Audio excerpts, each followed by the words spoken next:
কেমন যে রাগ হয়, এই জন্যে আমি লং ভিডিও পোস্ট করতে চাই না। আর এডিট করতে আসতে তো একদমই ভালো লাগে না, 3-3বার ভয়েস পুরো কেটে গেল। আর এই গরমে ফ্যান বন্ধ করে ভয়েস দেওয়া বিরাট কষ্টের ব্যাপার, যারা দেয় তারাই জানে, যারা আর কি ভিডিও এডিট করে। তো তোমরা তো আমার অলরেডি শর্ট ভিডিওতে দেখে নিয়েছো আলুর চপ আর ডিমের চপের ভিডিওটা। তো এখানে আমি প্রথম গ্যাসটা ধরিয়ে জল দিয়ে পরিমাণ মতো, তারপর 4টে ডিম আমি সেদ্ধ বসিয়ে দিয়েছি। সেই পাকে ডিমটা সেদ্ধ হতে লাগুক, আমি পাশে এখানে বেসনটা তৈরি করে নেব চপগুলোর জন্য। প্রথম আমি বাটিতে বেসন নিয়েছিলাম, বাট ওই বাটিটা অনেকটা ছোট হয়ে যাচ্ছিলো, তাই আমি বাটিটা চেঞ্জ করে একটা গামলা বাটির টাইপের ওটা নিলাম। তারপরে এখানে আমি দিয়ে দিয়েছি হলুদ গুঁড়ো আর দিয়েছি পরিমাণ মতো নুন। এখানেই একেবারে নুনটা অ্যাড করে দিতে হবে। আর আমি কিন্তু আলুটা সেদ্ধর সময় নুন দিয়েছিলাম, সেই জন্য এখানে আমি অল্প করে নুন দিলাম। তারপরে এখানে আমি দিলাম কাঁচা লঙ্কা বাটা, অনেকটা পরিমাণে কাঁচা লঙ্কা বাটা, তারপরে জিরে বাটা, রসুন বাটা, পেঁয়াজ বাটা।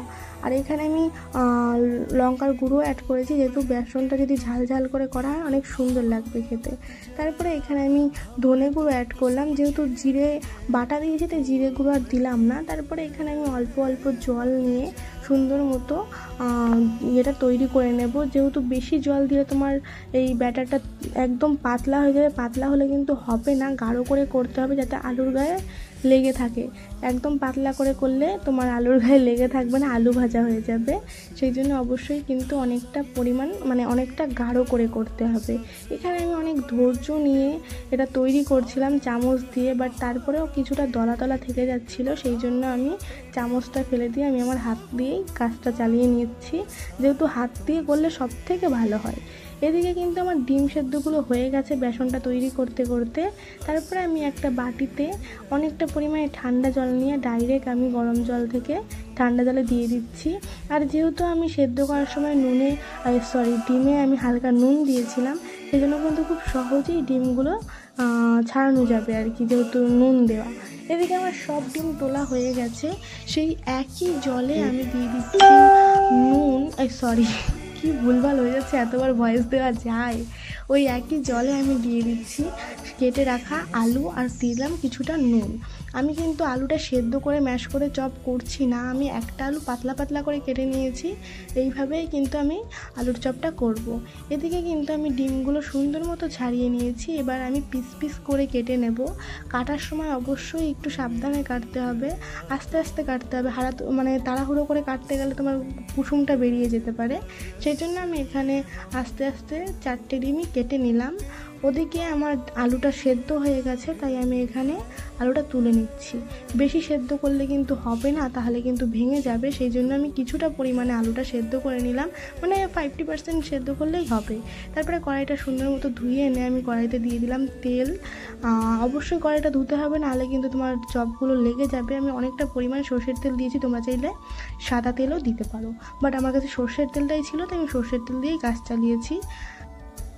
এবার আমার সব রেডি হয়ে গেছে। এবার আমি এখান থেকে এক একটা আলু তুলবো আর বেসনে ভালো মতো কোট করে নিয়ে এপিট ওপিট লাগিয়ে আমি গরম তেলের ভিতরে দিয়ে দেবো।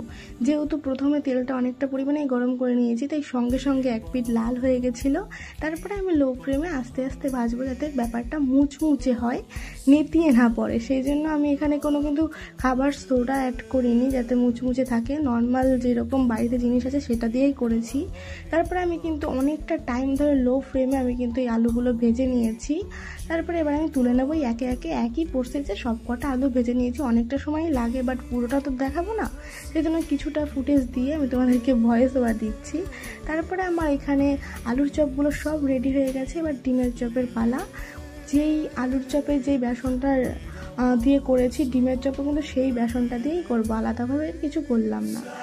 আর হ্যাঁ, তোমরা যে ম্যাগি মশলাটা দেখতে পাচ্ছ, ওটা কিন্তু আমি বেসনে দিইনি, ভুলে গেছিলাম আর কি বেসনে দিতে। তারপরে ওটা আমি কাজে লাগিয়েছি, তোমরা ভিডিওটা দেখো অবশ্যই বুঝতে পারবে। তারপরে এখানে আমি ওরকম ওই বেসনে আমি কিন্তু ডিমগুলো দিয়ে দিলাম একদম গরম গরম তেলে আমি আলুর চপ ভাজার পরে অনেকটা পরিমাণে আবার তেল দিয়েছিলাম। তেল টানে, মোটামুটি ভালোই তেল টানে। আর এখানে কিন্তু আমি একটা প্লেটে 4-5টা কাগজ আর কি, সাদা কাগজ দিয়ে নিয়েছি, যাতে তেলটা টেনে নেয়। কোনো টিস্যু ছিল না, তোমরা চাইলে টিস্যুও দিতে পারো। তারপরে এখানে আমি আলুর চপটা তোমাদেরকে খেয়ে বলছি, ভাজার সঙ্গে সঙ্গেই খাওয়া হয়ে গেছে, বাট তাও তোমাদেরকে রিভিউ দিচ্ছি। আমার কাছে কিন্তু ডিমের চপের থেকে আলুর চপটা দারুণ লেগেছিলো। মানে আমি ভাবিনি যে আলুর চপ এরকমভাবেও ভালো লাগতে পারে, যেহেতু আমি একদম ক্রিস্পিভাবে করেছি সেজন্য অনেকটাই ভালো ছিল। ডিমের চপের থেকে আলুর চপটা ভালো ছিল, তাই বলে ডিমের চপটা যে খারাপ ছিল এমন কিন্তু না, ডিমের চপটাও ভালো ছিল। ভিডিও ভালো লাগলে লাইক কমেন্ট শেয়ার সাবস্ক্রাইব করে দিও। টাটা।